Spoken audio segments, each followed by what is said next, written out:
देवादिदेव महादेव आणि देवराज इंद्र, आज माझी आराधना करण्याचे कारण तरी कोणते?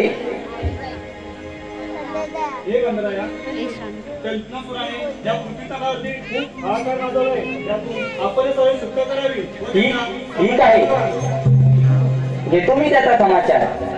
या आपण.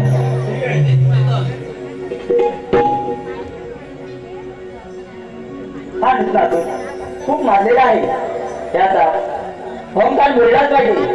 हे विष्णू, मी तुझा समाचार देण्यासाठी येत आहे, सावध हो.